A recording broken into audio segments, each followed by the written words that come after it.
बाहेर उभे राहिले आणि देव मधात त्यावेळेस सावतामाळी भजन करीत होते. कांदा मुळा भाजी अवघी मिठाई माझी, नसूर मिरची कोथिंबीर अवघा झाला माझा हरी. आणि त्यावेळेस म्हणले देव मला लपव म्हणले कुठं तरी माझ्या मागे दोन चोर लागले. तर ते म्हणलं उसातलं केळीतलं. ते म्हणले ते जमणार नाही. म्हणले एक ज्ञान आहे आणि एक नाम आहे. ते ज्ञान दाखविते आणि नाम हुडकून काढते. मग त्याच्यासाठी मग त्या सावतामाळ्यानं काय केलं, इळा घेतला आणि टरकन आपलं पोट फाडलं आणि त्या देवाला मधात ब्रह्मांडाच्या नायकाला पोटामध्ये साठवलं. तर त्यावेळेस ज्ञानेश्वर माऊली आणि नामदेव महाराज आले आणि त्यावेळेस पितांबर थोडा दिसत होता. नामदेव महाराजांना ओढून बाहेर काढलं देवाला आणि त्यावेळेस धन्यता दिली नामदेव महाराजांना. त्यावेळेस त्या सावतामाळ्याचं धन्यता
तरी आता आपण कवाचा योग आला तर बाकीचे 2-3 चरण सोडवण्याचा प्रयत्न करू.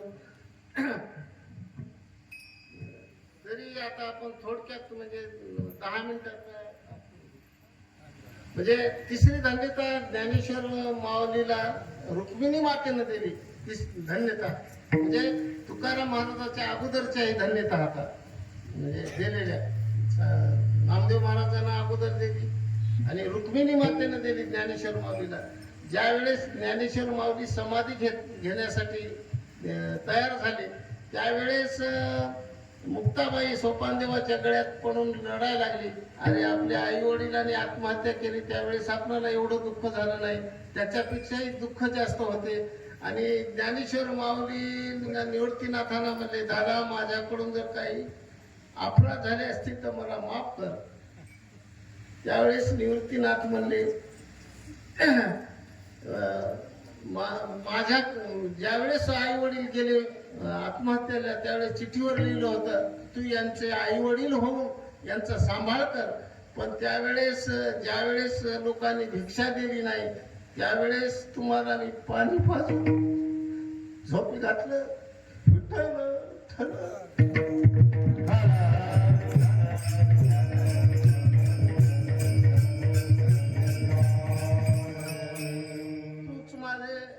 समाकर म्हणून हंबरला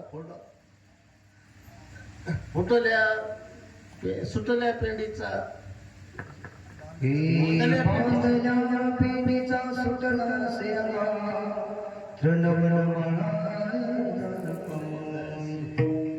आता जसे कारण रानुमाळ होतात तशा प्रकारचं झालं.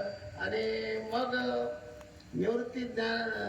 निवृत्तीनाथाने एक हात धरला आणि देवानं समाधी काढली. आली त्यावेळेस सर्व संत होती नामामने संत होती कासावीची लावी ती पदर डोळ्याची. सगळे संत रडायला लागले. संत रडायला लागले एवढंच नाही तर देव सुद्धा रडायला लागले. मग त्यावेळेस रुक्मिणी माता म्हणतात, देवा तुम्हाला हे शोभलं का रडायला? तुम्ही जगाचे मालक आहात, तुम्हाला कसं हे करता येईल. तर त्यावेळेस देवगणे रुक्मिणी हाची एक योगी देखील नाही, हाची ज्ञान संजीवनी जाण त्रिलोक्या माझी, पंढरीविनी सोपे हरावया विश्वाची वापे, कळीकाळ कोपलिया कोपे न चाले आळ अलंका पुरेशी त्याचे, ऐसे सांगता हरीशी प्रेम ओसंडे रुक्मिणीशी, मने धन्य धन्य जयाचे